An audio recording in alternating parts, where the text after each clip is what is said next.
everyone, I'm Ione and I'm the founder of Uplifting Content.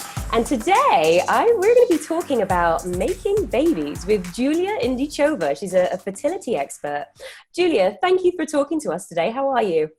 I am fine, thank you. Thank you for having me. Oh, my pleasure. First of all, would you mind just telling us a little bit about you and what it is that you do? Okay, so my work emerged really out of my own personal experience when I was diagnosed with so-called secondary infertility. And secondary infertility, it actually means that you've had one child or even two children, and then you're not able to conceive again. Hmm. And this happened for me when I was 42. And the diagnosis was elevated FSH, which is often related. It's age related for the most part. And it was a surprise because we had no trouble conceiving the first time. And so I thought, I knew I was in my 40s, but I thought, we conceived the first time we tried, and I shouldn't have any problems conceiving the second time. So it was a bit of a shock. And the first thing that I wanted to do, just, the same way that I handled all my other medical challenges, I wanted to find a fertility expert, a reproductive endocrinologist that would tell me what to do. I would follow his or her advice and I would be fixed. And that's what I wanted. But after going from one expert to the next, I saw probably about 5 different top fertility specialists in the New York City area. There are lots of fertility clinics there. And I was essentially told that I was beyond repair. Wow. IVF was not an option for me anymore. And so my next step was to try all of the alternatives. After I've seen 5 different fertility specialists, I went to Chinatown and I explored acupuncture. I saw probably five or more acupuncturists, and I tried homeopathy and I tried all sorts of things, and the baby still wasn't showing up. And then one day I had this epiphany. I thought I was in a health food store, and I was looking through a book, and there was this quote in the book that said, if you follow this way of eating, you're going to create more energy in your body. And I thought, energy. Everybody's telling me that my body, my ovaries are wilting and that I have no more energy to create life again. So what if I worked on creating more energy? And that's how it started. So it kind of, I launched this research project. It became the most exciting research project that I've ever been engaged with. And it started with food, but then it also involved a rigorous self-examination and a lot of inner work. And I patched together a self-healing regimen. And 8 months after I started doing this work on my own behalf, I became pregnant the old-fashioned way. Fantastic. So it was this incredible. It changed me. It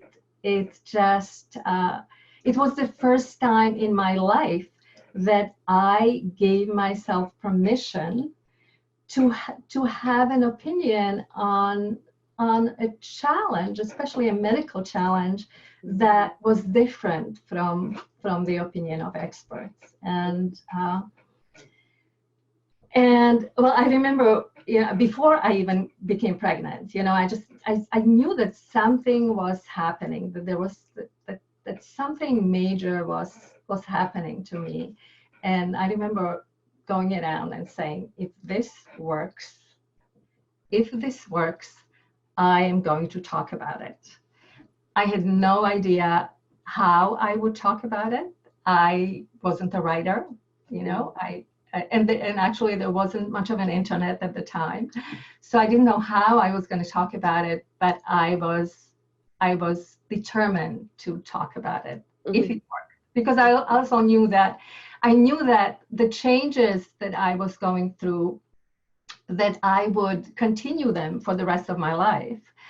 But I also knew that if I was not going to get pregnant, that not too many people would listen to me. So that's why I thought, I really hope this works, so that I can talk about it. And then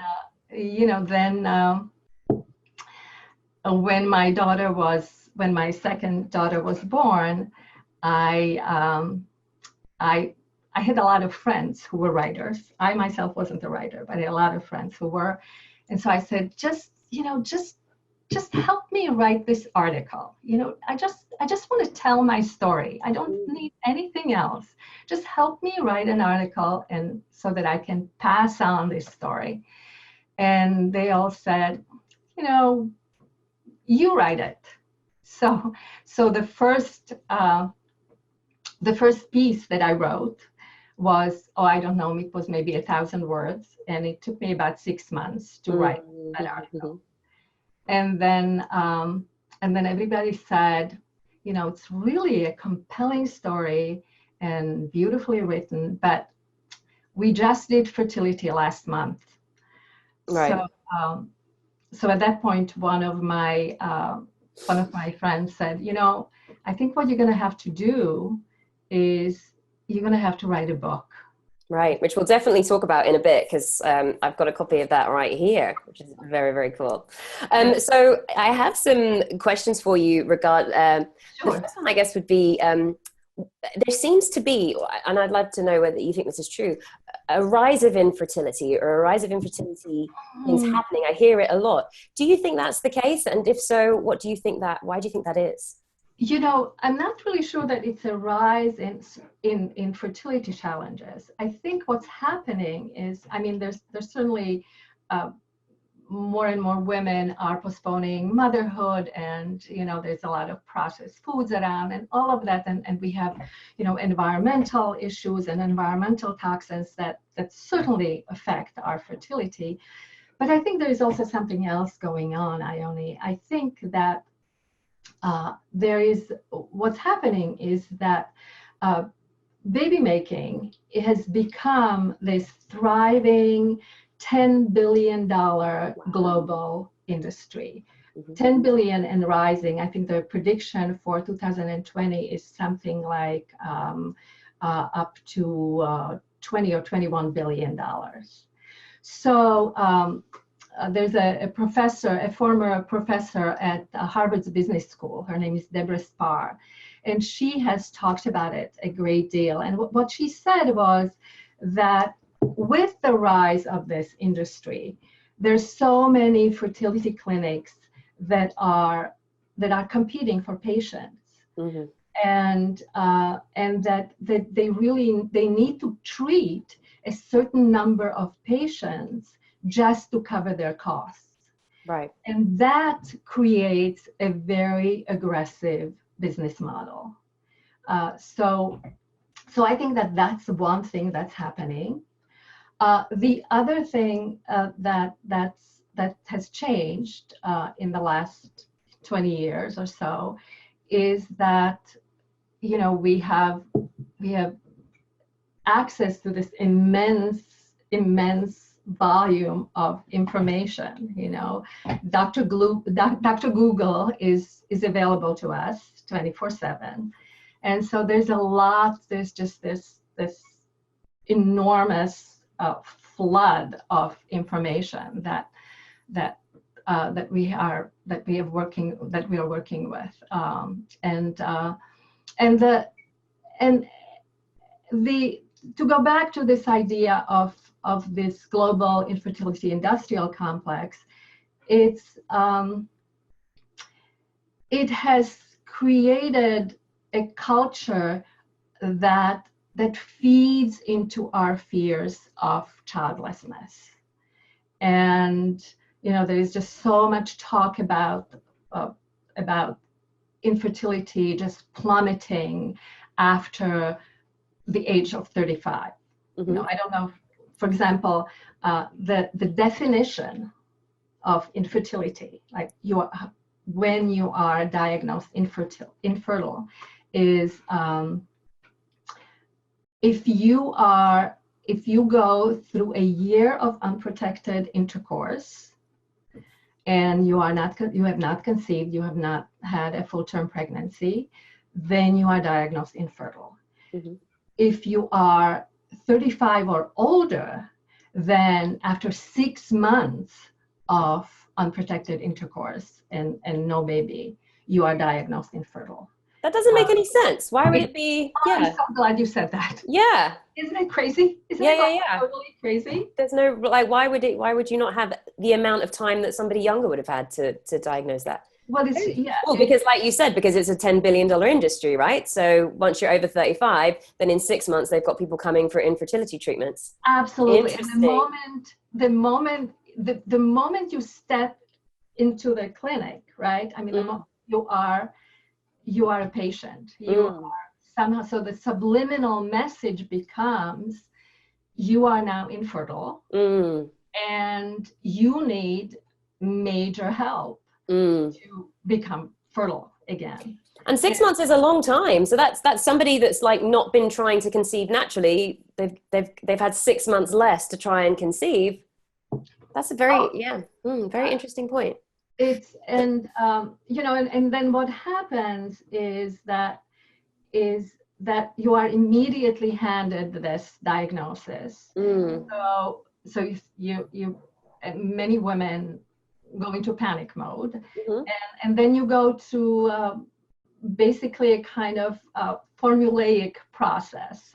Your diagnosis and certain testing, and then you have intrauterine inseminations, and then if those don't work, then you go on to IVF. And so I see women who have gone through years of testing, years of failed treatments, and I see them conceive, many of them, just after a few months of an emotional, physical, spiritual overhaul. So from what you said, I think it's important as well. Like once you are told you're infertile, I believe that our thoughts shape our reality a lot. And so if then you're going down this "I'm infertile" thing, I think that will have a negative impact. And so, you get sucked into this, vortex of oh my God, there's something wrong with me. My body's broken. And what happens? There's something interesting happens.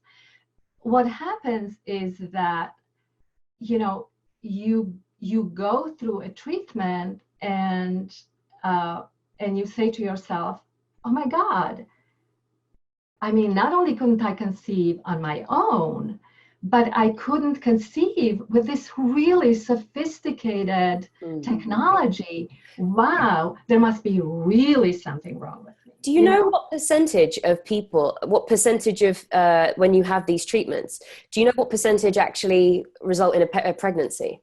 It really depends on age, in terms of IVF. Are you talking about IVF success rates? Yeah. Okay, so it depends on age. I don't have the percentages in front of me, but it's something like with women under 35, it's I believe it's around 40%.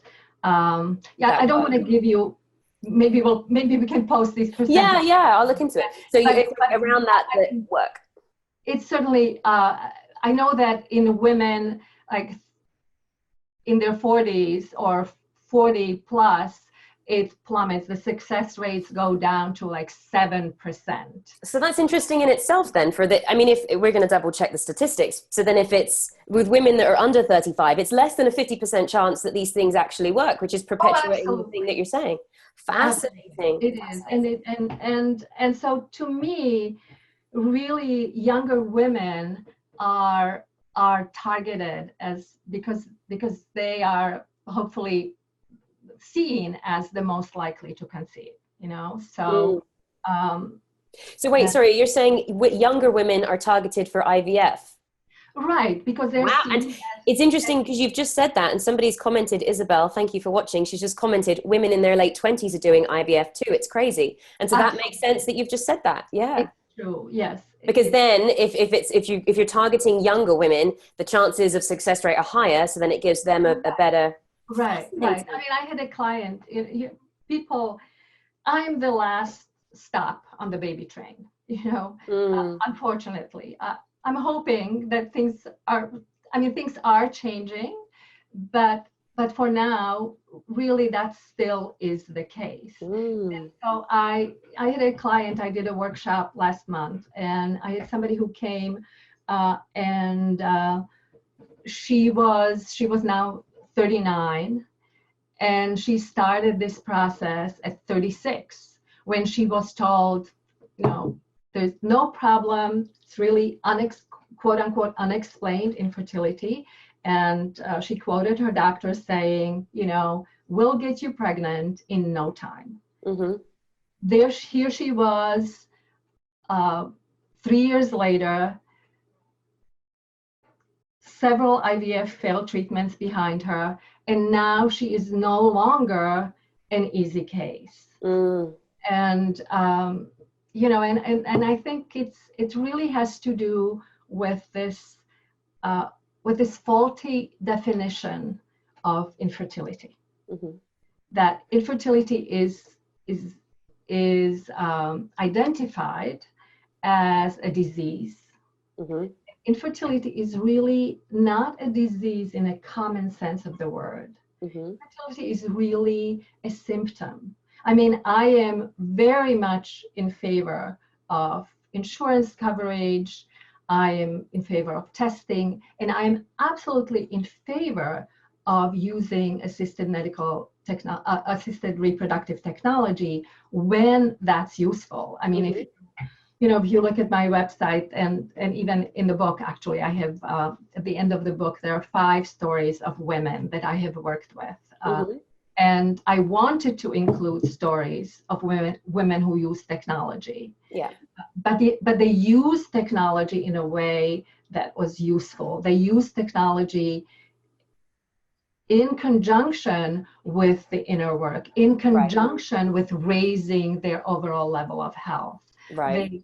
They did not rely on technology alone to fix them. Which is something that I think is very important as well with things like, because it's World Mental Health Day today, and we're speaking with a doctor about OCD later. I feel like it's exactly the same with mental health. You can if you're taking medications, you also need to be doing the work internally and have talking therapies to address that. And so it's rather than just giving people drugs or medical treatment and expecting that to be it. Now, I'm fascinated by what's in this book, and also the techniques that you have that are based on raising the energy. So can you talk to us a bit about the types of things that you advise people that's different from the norm? So I'll tell you a little bit about the program. Okay, it's really I love the way it came to be. I really feel that the Fertile Heart Ovum work is my 3rd child, that I conceived it and went through a long gestation and I had lots of contractions and labor pains as it came to be, as it was born. And it's really a set of ideas and a set of tools. We use visualizations, we use movement, we use food, but everything is really a tool that helps identify what is blocking conception on all levels. What is blocking conception on a physical level, on an emotional level, and on a spiritual level. What is, so there are these brief, for example, in terms of the imagery, there's these brief visualizations, something called jailbreak, which is about breaking free of self-defeating beliefs that you might have. There are specific visualizations that have to do with physical obstacles. So there's a visualization called fibroid free. There is another one called cyst free. There is another one called supporting ovulation. And so that's in terms of the visualization. And the movement practice, which I call body truth, is really allowing ourselves to access the intelligence of the body. Every cell in our bodies is imbued with intelligence, and our bodies tell the truth. Our bodies never learn how to lie. Our minds are really good at fooling ourselves, but the body will keep nudging us, will challenging us to tell the truth. So body truth is this really beautiful movement practice that allows us to physicalize whatever the truth is, and also offers the body a vocabulary to work with. And let's see what else. And we work with, of course, we work with food, but we also work with food in a very specific way. Food as a tool, rather than talking about some sort of an ultimate fertility diet. Fascinating. There's a funny video that is actually on our Facebook page called the Ultimate Fertility Diet video, where I talk about this idea is that we can be totally driven crazy by looking for the magical food, or we can design our own fertility diet, and decide what makes sense for us. You'll have to send that so we can put it in the link to the video. Now tell me, it's fertileheart.com, the website? The website is fertileheart.com. Yeah, it sounds like a really fantastic community. So can you tell me about that? Yeah, it's a beautiful community. When the book first came out, people just from all over the world started calling me for advice. And once the internet happened, I wanted to start a community that I would have wanted to have when I was going through it. And so we have this support resources. I teach an ongoing teleconference where women from all over the world call in, and I teach also an introductory series, an introduction to the fertile heart ovum practice, and then we have an ongoing support group and a blog and forums, so women can hear each other's stories. I can share with them what I have seen. It's different to be able to say to someone, yeah, I think you can. I think with those levels, I think a pregnancy is possible for you. It's different to be able to say to them, well, look at, here is XYZ person, and her levels were much worse than yours. And here's the picture of the beautiful baby that she gave birth to. So I'm really grateful. To me, that's like assisted reproductive technology at its best. That I can reach people in New Zealand and Australia, and we can have this beautiful, intimate circle together. We can work with the tools. What a wonderful thing! It is a wonderful thing. I'm grateful for it. And I should mention that we do have an online support community, and I also teach in-person workshops. So we have a studio here in Woodstock. Next time you're in Woodstock, you should come and visit. Thank you, definitely. And what's amazing is people travel from as far as South Africa and New Zealand. We had couples from London here a few months ago. So so I get to engage with people from all over the world, and that's pretty cool. That is, it is.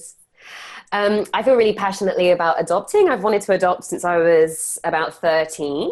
And so, yeah, I'm giving myself a couple more years just to sort things out with like businesses and stuff like that. And then that's my plan, which I'm very excited about. Yeah. Yeah. I think adoption is an incredible path. Yeah, and I'm curious to know because you teach and help people with infertility, and I wonder, do you often have experiences where people go into adoption? Like, did that ever come up? So just to clarify, my work is about making sure that whether it's a fertility challenge or your desire to have a child becomes this incredible journey of self-discovery and healing, whichever path you choose. So actually, if you take a look, one of the stories in the book is a story of one of my clients. Shameless plug. There it is. Yes. Thank you. Shameless plug. I'm doing it, so it's all right. If you're not doing it, okay. It's a gorgeous story of one of my clients who went through several years of failed treatments. And then she was one of the most engaged, beautiful women in our community. And she chose the path of adoption. And she talks about the fact that, you know, people tell her, oh, you went through all these years of quote unquote infertility, and isn't this horrible? And she said, and they look at me like I'm crazy when I tell them that I think this whole journey was this amazing gift. So adoption is an absolutely beautiful path, and I think that we need to be ready for it. You know, when adoption is somehow, you know, you're pushing yourself because you don't want to, because you're turning your back on something you don't want to work through, then it can be a different journey.